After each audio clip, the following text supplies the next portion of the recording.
bagi saudara-saudari. Semoga di hari ini ada kebahagiaan bagi saudara-saudari kita yang merayakan hari raya di hari ini. Saudara-saudari, ini cuaca cukup panas ya. Memang ini Bitung, sampai ada orang yang mengatakan bahwa Bitung matahari dah 3 karena saking panasnya, tapi itu hanya ibarat. Dan di cuaca yang cukup panas ini saya ingin membahas satu topik khusus ya, yang juga cukup hangat dibicarakan di masyarakat. Karena setiap kali ada sesuatu itu selalu yang dibicarakan ini adalah ini ya, ketika ada usaha bangkrut, ketika ada orang yang sakit, ketika ada terjadi sesuatu di dalam satu keluarga atau satu rumah tangga, ini yang selalu dikaitkan itu apa? Doti ya. Atau biasa ada orang yang mengatakan itu santet, guna-guna, suanggi, dan lain sebagainya, apapun istilahnya ya. Jadi itu semacam kuasa kegelapan yang dikirim oleh orang lain, terhadap kita. Jadi kuasa kegelapan yang dikirim oleh orang lain untuk mengganggu kita. Itu ya definisi sederhana dari doti ini. Jadi ini bukan cuma sekedar cerita, ini bagian dari kehidupan. Khususnya ya di tanah Minahasa ini. Orang selalu mengaitkan itu. Ada yang sangat percaya, ada yang sangat ketakutan, ada yang skeptis, dan ada juga yang bingung.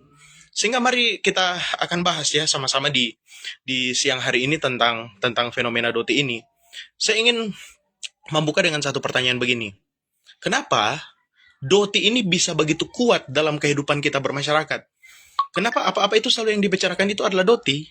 Ya, ternyata kalau kita melihat ya, doti di dalam budaya, kita bisa melihat bahwa doti ini bukan sesuatu yang muncul secara tiba-tiba.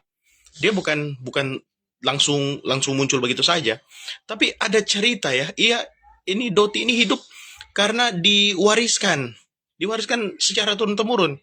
Cerita dari orang tua ke anak ya. Sehingga memang tentang doti ini tidak akan pernah putus. Kenapa tidak akan pernah putus DP pembahasan? Ya karena setiap orang tua selalu mengajarkan itu kepada anak-anak. Oh, doti itu ada. Doti itu selalu bermain-main di dekat kita. Sehingga ada orang, saya rasa ini membuat juga kita jadi ada kesan negatif terhadap tetangga kita, terhadap orang-orang tertentu. Padahal kita tidak dapat membuktikan secara langsung apakah memang betul ada kuasa kegelapan dari orang-orang tertentu ya. Tapi kita langsung menuduh karena oh di situ kayaknya ada kuasa kegelapan. Tapi itu kayaknya cerita orang, belum tidak bisa dibuktikan ya secara eksplisit, secara implisit, atau bahkan secara medis dan sebagainya, tidak bisa dibuktikan, tapi kita langsung percaya. Kemudian selain daripada diwariskan secara turun-temurun dari orang tua ke anak, kemudian juga pengalaman yang diceritakan secara berulang-ulang. Sudah tahu kalau ada satu peristiwa begitu ya, bisa dikatakan yang kemudian kalau diceritakan terus secara berulang-ulang, itu nanti bisa jadi dianggap sebagai satu kebenaran mutlak. Kenapa dianggap satu kebenaran mutlak? Karena diceritakan secara berulang-ulang. Sehingga kita menjadi orang yang, oh ya, benar ini, betul ini. Karena kan diceritakan berulang-ulang. Kemudian, apalagi, lingkungan yang menguatkan. Ya, lingkungan yang kasih kuat ini cerita-cerita semacam ini. Sehingga karena lingkungan menguatkan cerita semacam ini, jadi cerita ini mudah untuk berkembang. Ya, tentang santet, tentang doti, tentang guna-guna, dia mudah sekali berkembang di tengah-tengah masyarakat kita. Bahkan, saudara-saudara, kalau kita melihat ini jadi semacam alat kontrol sosial. Jangan macam-macam dengan orang itu. Hati-hati dengan orang itu, bajau dari orang itu. Nanti itu jika badoti orang. Ya jadi semacam alat kontrol. Bahkan kalau kita mau pelajari sejarah secara mendalam ya, bahkan sebelum kemerdekaan Indonesia itu, memang ini menjadi alat kontrol sosial ya. Lebih khusus dipakai juga oleh para penjajah untuk mengadu domba ini masyarakat. Kan kalau saya lupa ya di tahun berapa itu ada peristiwa pembunuhan dukun-dukun santet di Banyuwangi. Ya, itu kan pembunuhan massal ya kepada para dukun-dukun di sana. Padahal tidak terbukti apakah memang ada kuasa kegelapan atau tidak. Ya, tapi karena masyarakat beranggapan begitu ya, dianggap itu sebagai satu kebenaran yang mutlak. Itu juga yang terjadi di masyarakat kita. Kalau misalnya eh, kita berjualan, kemudian jualan jualan kita itu sunyi, kemudian yang dijualan di sebelah itu ramai, kita mengatakan oh orang so baking ini, orang so santet, orang so doti. Padahal kita perlu pikirkan strategi apa yang perlu kita lakukan supaya tempat jualan kita ini rame gitu. Juga ketika sakit ya, karena kan biasa ya, karena kita malas pergi ke dokter, malas pergi ke rumah sakit, malas minum obat, kita langsung berpikir oh ya sudah, ini berarti karena doti. Jadi doti ini bukan hanya sesuatu yang dipercayai, tapi membentuk membentuk kehidupan kita, membentuk cara kita melihat hidup. Saya kasih ilustrasi begini. Sama seperti kacamata, kalau orang pakai terus kacamata yang berwarna merah, maka semua lingkungan orang itu akan terlihat berwarna merah. Begitu juga kalau orang dibesarkan dari kecil dalam kebudayaan doti ini, maka orang juga akan melihat banyak hal lewat kacamata doti. Apa-apa dikaitkan dengan doti. Masalahnya saudara-saudara, tidak semua yang diwariskan oleh budaya itu benar. Tidak semua apa yang disampaikan ke kita itu benar, apa yang disampaikan secara turun-temurun benar. Kita perlu untuk menjadi orang-orang yang kritis, lebih khusus anak-anak muda ya, kritis dalam menilai segala sesuatu, termasuk cerita-cerita yang diturunkan kepada kita. Bukan berarti kita tidak menghargai budaya, bukan berarti tidak menghormati budaya, tapi kalau sampai budaya itu membuat stigma yang negatif di dalam kehidupan kita, maka saya rasa itu merupakan sesuatu yang perlu untuk kita buang jauh-jauh. Untuk itu mari saya ajak kita semua untuk melihat doti ini dari sisi psikologi dulu ya. Kita masuk lebih dalam ke dalam diri kita sendiri sebelum kita melihat keluar. Kalau tadi kan luar, sekarang kita lihat ke dalam. Pertama, saudara, otak itu sebenarnya dia membenci ketidakjelasan ya. Jadi kalau ada sesuatu yang tidak bisa dijelaskan, manusia kan pasti akan mencari penjelasan, dan di banyak tempat penjelasannya itu ya doti. Ya sudah, karena kita suka mencari penjelasan dan kita tidak menemukan ini orang ini sakit apa, kenapa misalnya pergi ke dokter A, dokter tidak tahu sakit apa, pergi ke dokter B tidak tahu sakit apa. Saya pernah lihat ya sudah di TikTok ada orang yang memberikan semacam kesaksian dalam hidupnya. Dia sakit dan dia suka keliling rumah sakit di Indonesia, dia tidak bisa temukan itu penyakit itu apa. Tapi ketika dia pergi ke Jepang, nanti dapat penyakitnya, begitu ya. Jadi orang ketika tidak dapat menjelaskan sesuatu, baik itu penyakit dan juga beberapa hal yang berkaitan dalam hidup, langsung mengingatkan bahwa itu adalah doti, karena otak membenci ketidakjelasan. Ini secara psikologi ya. Kemudian yang kedua, rasa takut membesar sendiri. Ini penting, karena biasa kalau kita sudah terlanjur ketakutan, semakin kita pikirkan, semakin itu membesar. Seperti bayangan ya, saudara-saudara di malam hari.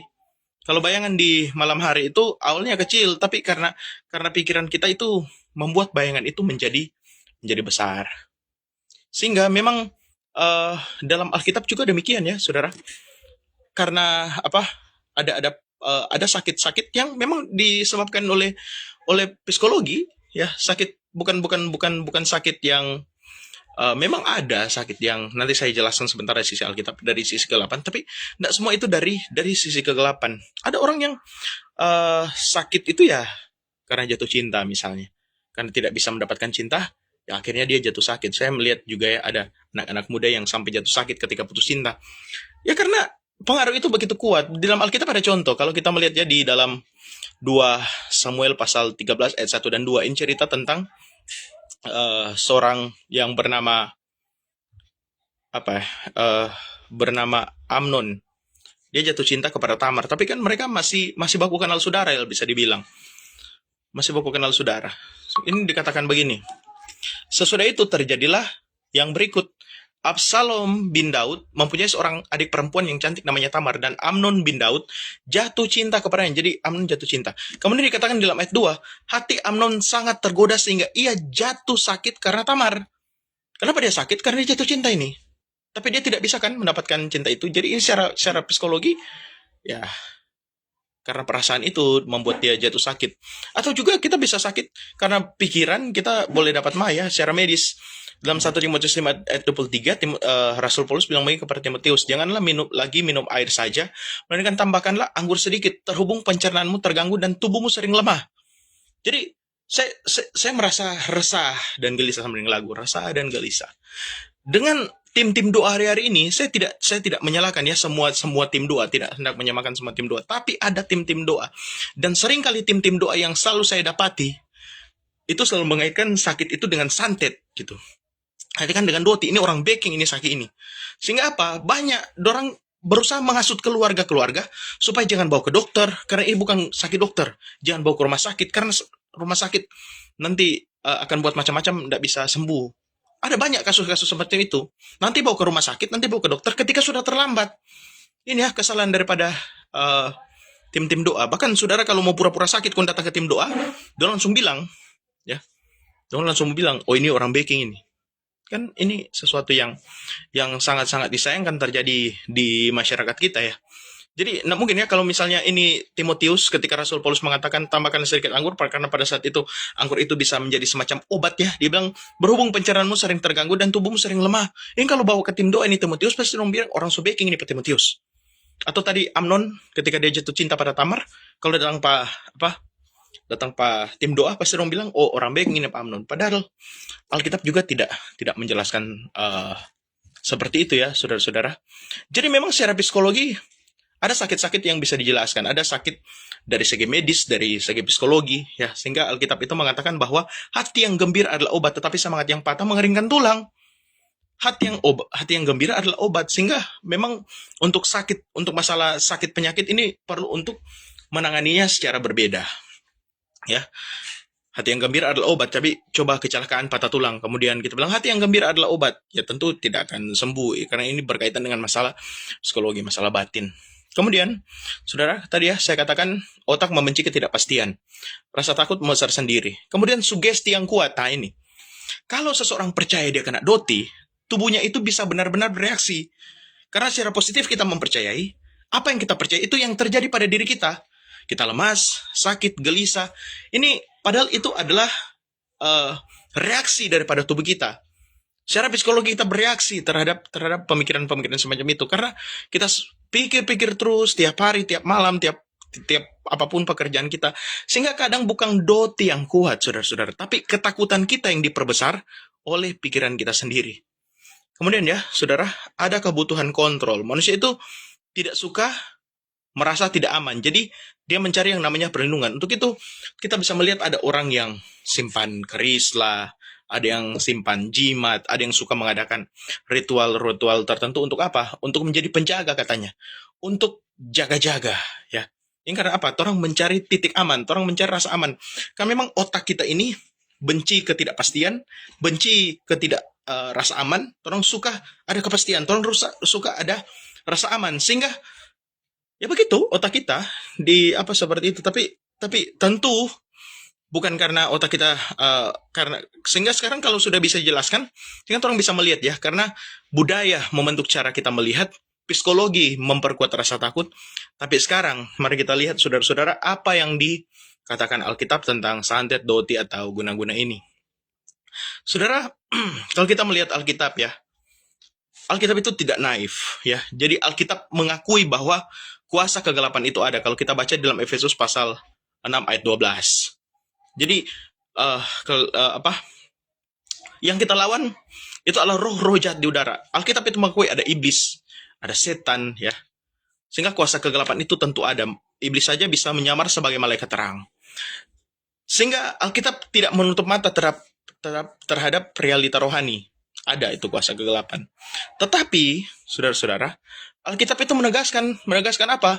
Bahwa Tuhan berdaulat akan segala sesuatu. Kalau kita baca di dalam 1 Yohanes 4 ayat 4, saya lihat dulu ayatnya.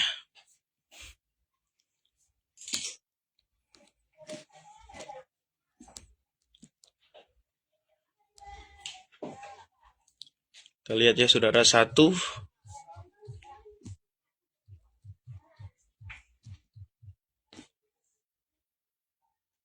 Nah ini.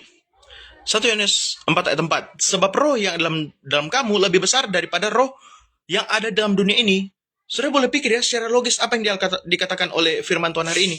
Roh yang ada dalam diri kamu lebih besar daripada roh apapun juga yang ada di dunia ini. Jadi secara tegas Alkitab mau bilang begini. Orang-orang percaya, orang Kristen sejati, tidak mungkin kena doti. Tidak mungkin. Ya, kuasa kegelapan tidak bisa menembus kita. Karena apa? Karena ada Roh Kudus di dalam diri kita. Sehingga Kita mau pakai kemungkinan yang seperti apa? Apakah Roh Kudus berbagi tempat dengan kuasa kegelapan? Atau ketika kuasa kegelapan itu datang, Roh Kudus ditendang keluar? Atau memang di dalam diri orang itu betul-betul belum ada Roh Kudus? Saya pernah diskusi dengan seorang teman. Dia bilang begini, ada seorang katanya ada seorang pendeta yang kena doti. Saya katakan, apakah betul-betul itu ya dari perspektif apa kita mengatakan bahwa pendeta itu kena doti? Hati-hati juga kita berspekulasi yang secara berlebihan. Kemudian katakan ya, karena memang ini bukan penyakit dokter katanya. Ini sudah dibawa rumah sakit tapi ketemukan penyakit. Saya mengatakan kepada dia bahwa begini, yang sudah saya jelaskan tadi ya. Bisa jadi ketika ada dokter yang tidak menemukan penyakit itu, ada teknologi-teknologi atau alat-alat tertentu yang belum ada pada dokter itu atau di rumah sakit tertentu sehingga perlu dibawa ke rumah sakit yang lebih lebih besar dan lebih berkualitas. Atau kalau kita mau memaksakan ya bahwa yang terjadi di pendeta itu adalah doti guna-guna, berarti dia belum Kristen sungguh-sungguh. Dia katakan, tapi dia ini sudah pendeta. Iya, saya katakan walaupun seorang pendeta, tapi namanya kalau kena doti ya, kena guna-guna, kena santet. Alkitab tidak mengizinkan kita untuk berpikiran semacam itu, kecuali kita mau melakukan exegesis, memasukkan pikiran kita ke dalam Alkitab. Tapi kalau kita mau melakukan exegesis, yaitu mengeluarkan Alkitab untuk menjadi pedoman hidup kita, Alkitab mengatakan roh yang ada dalam kamu lebih besar daripada roh yang ada dalam dunia ini. Roh Kudus lebih berkuasa daripada roh jahat apapun yang ada di dunia ini. Sehingga, saudara-saudara, saya ingin kasih contoh ya bagi kita di dalam perjanjian lama. Kalau kita melihat kisah tentang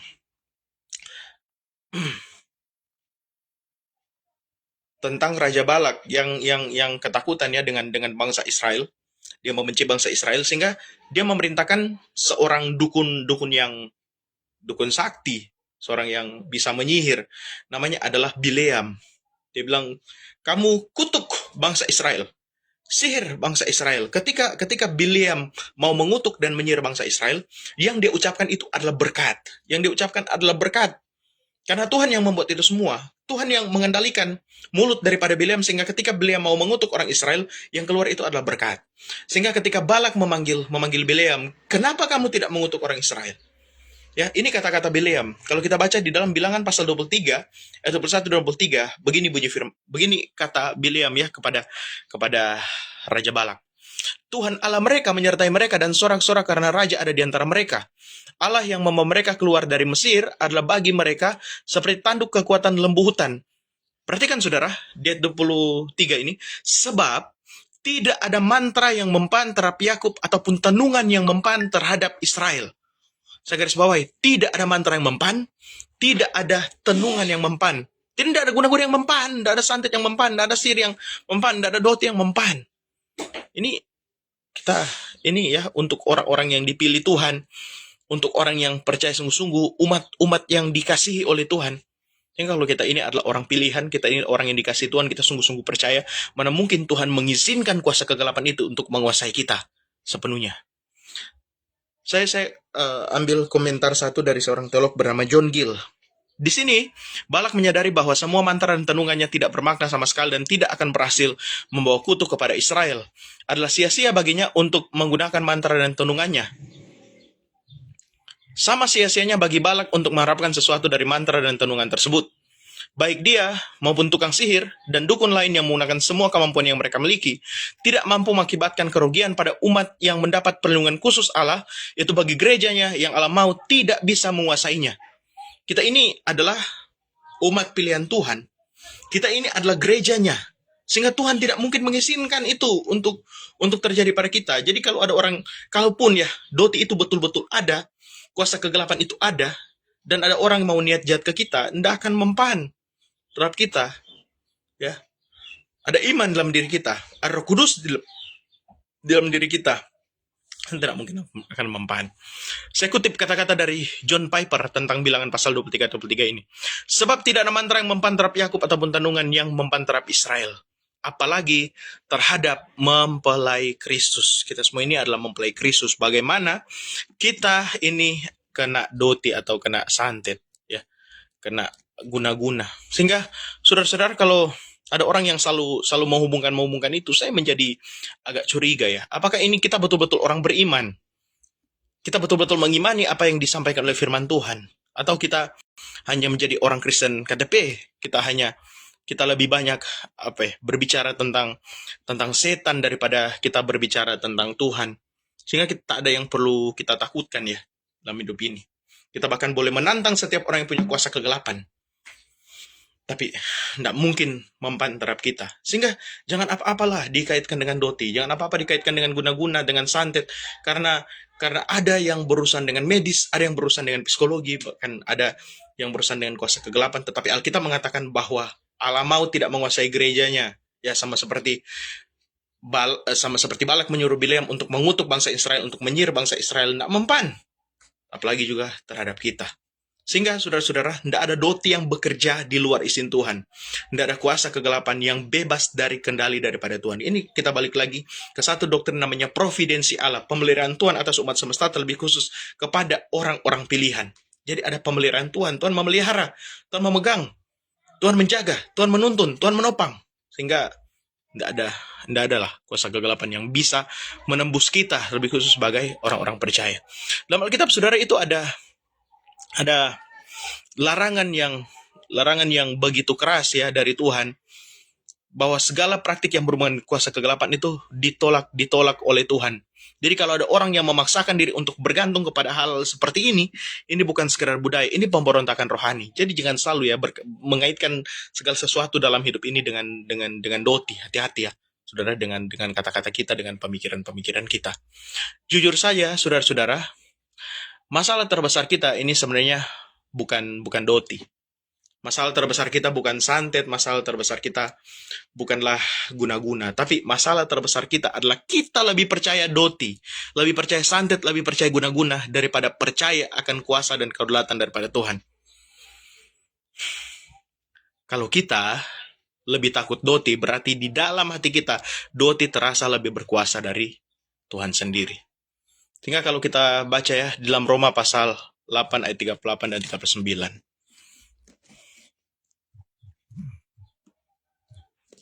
Roma pasal 8 38 dan 39. Begini bunyi firman Tuhan ya, saudara. Sebab aku yakin bahwa baik maut maupun hidup, baik malaikat-malaikat maupun pemerintah, baik yang ada sekarang maupun yang akan datang, atau kuasa-kuasa, baik yang ada di atas maupun yang di bawah, ataupun sesuatu makhluk lain, tidak akan dapat memisahkan kita dari kasih Allah yang ada dalam Kristus Yesus Tuhan kita.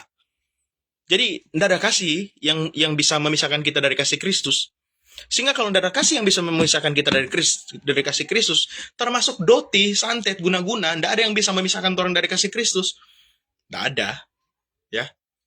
Jadi jangan terlalu percayalah dengan sesuatu yang diajarkan ya oleh budaya kita, karena tidak selalu budaya itu benar. Kalau kita melihat ya dalam Lukas 10 ayat 19.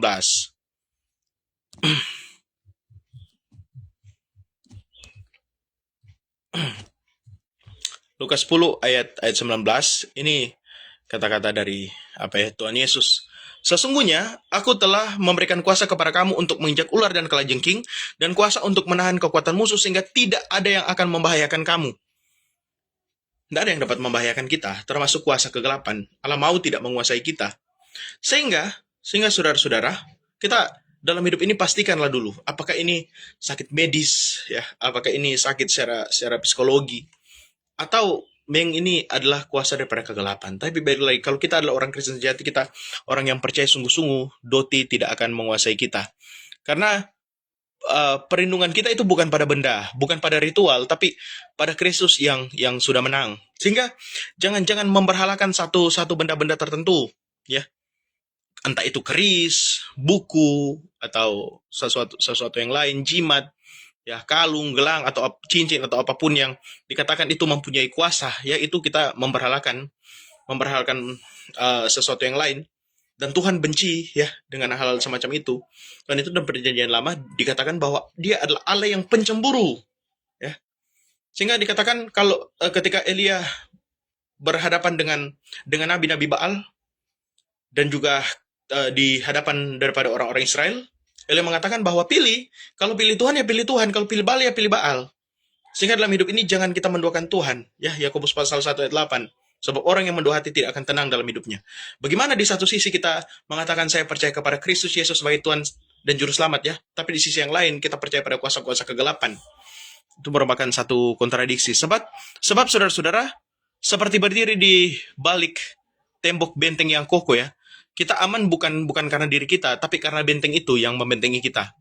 Karena benteng itu kuat, dan benteng itu ibarat adalah Tuhan Allah kita dengan kuasa dan kedaulatannya.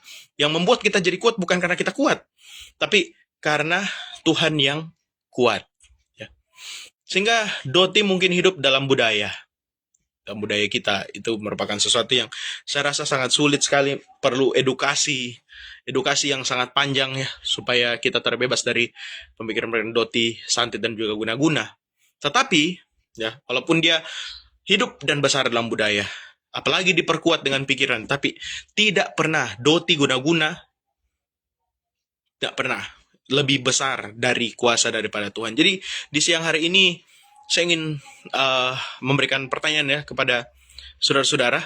Kita mau terus hidup dalam ketakutan atau mulai hidup dalam iman yang benar? Orang mau hidup dengan benar atau mau hidup dengan asal-asalan? Padahal kita sudah punya standar firman Tuhan. Standar kita ternyata firman Tuhan ya. Sola Scriptura, hanya Alkitab. Alkitab yang menjadi penuntun kita, yang menjadi pelita kita ketika kita melihat kegelapan. Sehingga saudara-saudara, saya rasa saya sudah membahas dengan cukup panjang lebar ya tentang Doti, guna-guna, santet, baik dari sisi budaya ataupun juga dari sisi psikologi, dan saya sudah memberikan begitu banyak ayat-ayat Alkitab yang sekiranya mungkin itu bisa meneguhkan iman dan hati kita supaya kita pun terbebas dan terhindar dari hal-hal semacam ini. Ya, kalau saudara-saudara ada semacam pertanyaan, saudara-saudara boleh kirimnya di kolom komentar, akan saya langsung jawab. Ya, puji Tuhan, safety.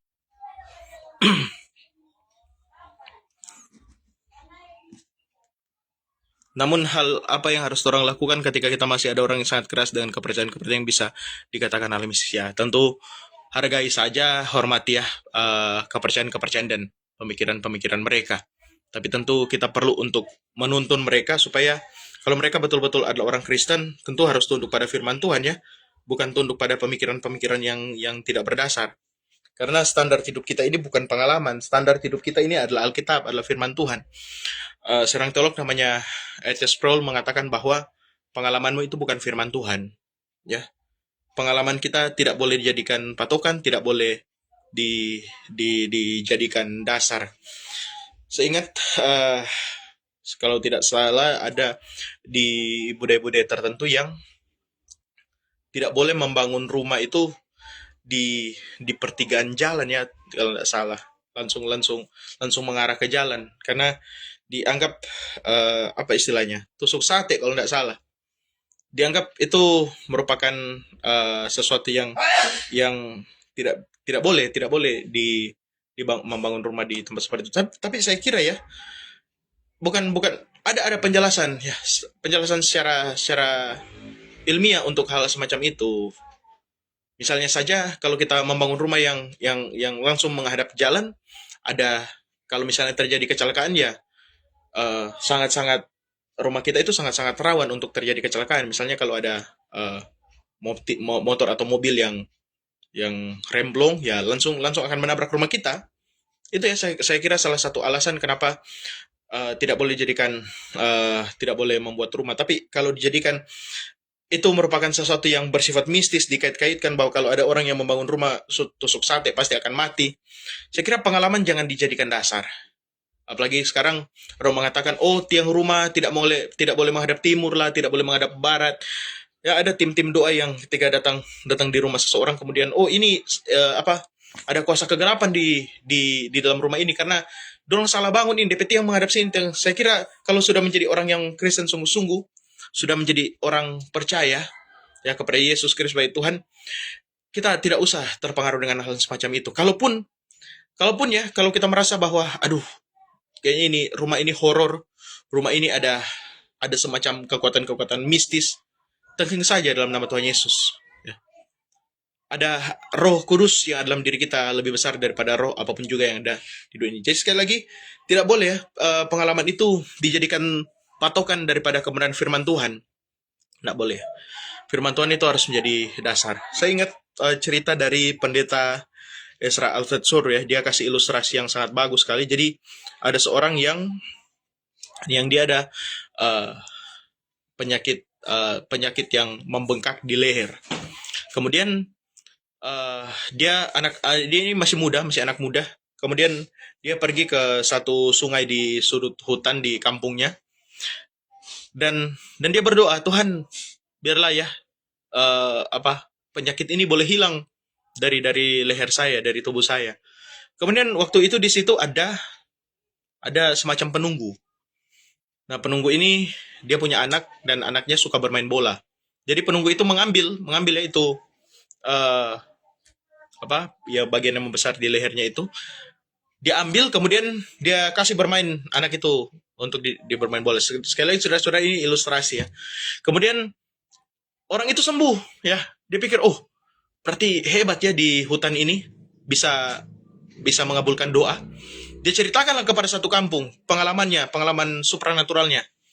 Ya, orang-orang kampung akhirnya sering datang ke sungai itu untuk meminta kesembuhan dan lain segala macam. Ada satu orang yang dia flu batuk. Sudah berminggu-minggu dia flu batuk. Dia datanglah ke sungai itu. Dia minta supaya flu batuknya boleh hilang. Nah, pada saat itu penunggu tadi, anaknya itu sudah bosan main bola.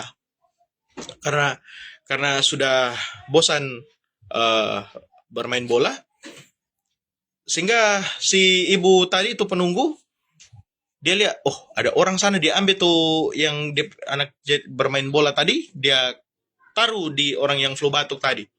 Kemudian membengkaklah, bukan baik tapi membengkak di leher. Ya, kenapa? Itu karena pengalaman dijadikan dasar atau patokan dalam hidup.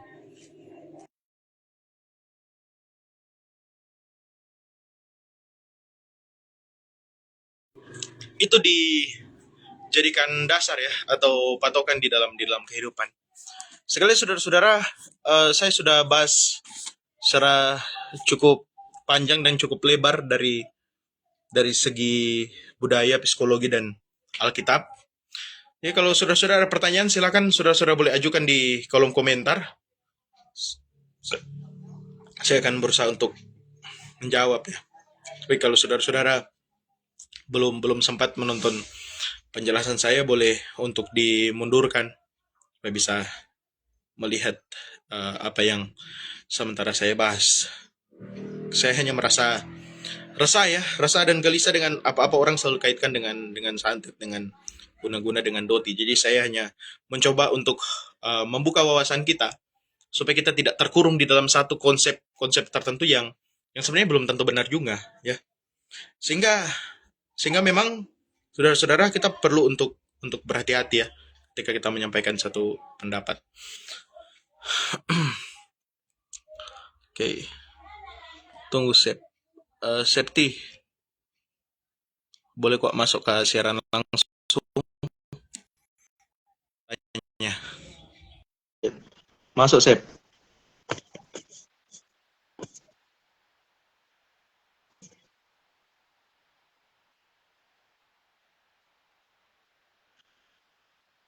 Minta pendapat Kak, kita pernah ketemu dengan seorang klien dan katanya punya penglihatan dalam doa. Jadi ketika ada seperti barang hilang dan sudah ditemukan, jadi mau minta kasih klien untuk kelihatan kata terima itu. Itu menurut Kak, tuh gimana? Oke, memang ada ya orang-orang yang merasa bahwa ada semacam karunia-karunia tertentu. Memang di dalam Alkitab ada karunia-karunia yang sudah dijabarkan, yang sudah disusun oleh Rasul Paulus, tetapi juga ada karunia-karunia yang tidak dicatat oleh Alkitab. Saya rasa kita perlu untuk melihat dulu apakah karunia ini berguna ya, berguna bagi kehidupan dan membangun juga orang percaya. Karena seperti kata Rasul Paulus ya, ketika engkau makan atau minum, lakukanlah semua itu untuk kemuliaan Tuhan. Saya bertemu dengan banyak orang juga yang mengaku memiliki karunia-karunia, tapi saya rasa kita perlu untuk menyadari bahwa setiap yang kita anggap karunia itu kita perlu uji coba dulu dari kebenaran firman Tuhan. Jangan sampai ya, kalau misalnya kita punya karunia tertentu, punya punya satu karunia tertentu, kemudian menjadi menjadi terlalu mengandalkan, apalagi kalau si pelayan itu ya dia punya katanya punya punya penglihatan untuk melihat barang-barang tertentu, ya tentu harus uji dulu dari Alkitab apakah ini betul-betul dari Tuhan atau bukan, ya apakah ketika dia menjalankan itu yang dia coba tekankan itu apakah tentang apa uh, tentang dirinya atau tentang kuasa di balik itu semua yang dinyatakan terhadap dia. Karena memang dalam teologi reform sendiri itu terbagi dalam dua kelompok. Ada kelompok yang menyatakan bahwa karunia itu sudah berhenti pada zaman para rasul. Karena karunia kan diberikan untuk menolong ya gereja mula-mula pada saat itu mereka berkembang dengan sangat pesat sehingga karunia sangat dibutuhkan. Karunia bahasa roh untuk memudahkan penginjilan, karunia untuk menyembuhkan dan lain sebagainya. Sehingga ada teolog yang berpendapat karunia sudah berhenti, sudah tidak ada lagi. Sehingga gencar-gencar kita membangun begitu banyak rumah sakit karena memang karunia sudah berhenti. Tapi ada teolog-teolog yang berpandangan bahwa masih ada lah sampai hari ini. Tapi karunia-karunia itu tunduk atas otoritas daripada Tuhan. Jadi orang tidak akan mendapati ya di dalam Alkitab itu ada orang yang mengumumkan akan ada kesembuhan. Tidak rupa hari ini. Hari ini kan orang melihat KKR kesembuhan. Jadi diumumkan terlebih dahulu seakan-akan disitulah akan terjadi kesembuhan. Kalau di Alkitab tidak ada orang berikan pengumuman. Pengumuman di sini akan dilaksanakan satu kesembuhan jasmani. Enggak, karena kenapa tidak ada pengumuman semacam itu dalam Alkitab? Karena kesembuhan itu dari Tuhan, jadi Tuhan yang berdaulat untuk memberikan kesembuhan itu atau tidak. Jadi kalau misalnya kita mengadakan KKR kesembuhan, oh berarti kita yang tentukan ya, di mana hari, di mana tempat, di mana waktu Tuhan akan mengadakan mujizat-mujizat itu. Kita berarti mengatur akan kedaulatan daripada Tuhan. Sehingga memang karunia-karunia itu harus tunduk pada otoritas Alkitab. Karunia itu harus tunduk pada kebenaran firman Tuhan. Karunia tidak akan pernah lebih tinggi daripada kebenaran firman Tuhan. Jadi, balik lagi ya, seperti kita harus lihat dulu apakah itu betul-betul sesuai dengan kebenaran firman Tuhan atau tidak. Apakah yang dia hendak tonjolkan itu apa, dirinya atau Kristus, dan apa yang sementara dia cari untuk itu. Karena saya pernah ya bertemu dengan orang yang mengatakan bahwa dia punya karunia untuk berbicara dengan Tuhan, dan dia mengatakan bahwa dia kalau bertemu dengan Tuhan itu dalam rupa anak kecil. Aduh, ini bagaimana juga. Jadi setiap kali ada orang mau datang berobat kepada dia akan mengatakan bahwa sabar, membaca dulu yang Tuhan. Habis itu dia datang ulang dan dia akan kasih tahu, oh ini Tuhan kasih tahu obat ini. Ambil daun ini kemudian rebus. Sehingga memang ada begitu banyak hal yang perlu ditinjau secara khusus dulu dari kebenaran firman Tuhan. Ya saudara-saudara yang terkasih dalam Tuhan, kalau masih ada lagi saudara-saudara yang ingin mengajukan pertanyaan supaya boleh secepatnya disampaikan ya di kolom komentar. Karena kalau sudah tidak ada, saya akan mengakhiri sesi live saya di kesempatan kali ini dan dia akan membahas hal lain akan membahas hal-hal lain di kesempatan lain waktu. Jadi kalau saudara-saudara ada pertanyaan-pertanyaan, silakan untuk berkaitan dengan tema kita hari ini tentang doti, guna-guna dan juga santet. Silakan saudara-saudara, kalau masih ada pertanyaan, akan saya berusaha untuk jawab di sesi live kali ini yang berkaitan dengan tema kita ya.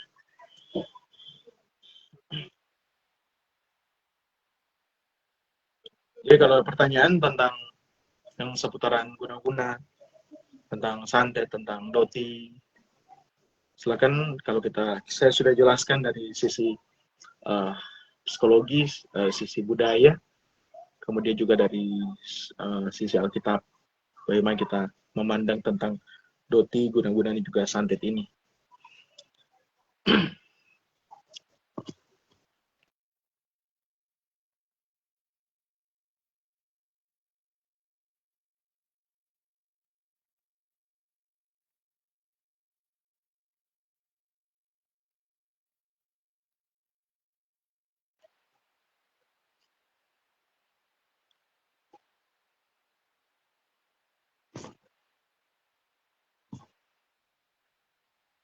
Saudara, saya rasa sudah sangat jelas ya, sudah tidak ada yang mengajukan pertanyaan. Kalau begitu saya akan mengakhiri sesi live saya di saat ini kalau sudah tidak ada lagi saudara-saudara yang akan mengajukan pertanyaan. Dan berkati ya saudara-saudara semua, terima kasih karena sudah menonton dan mendukung saya.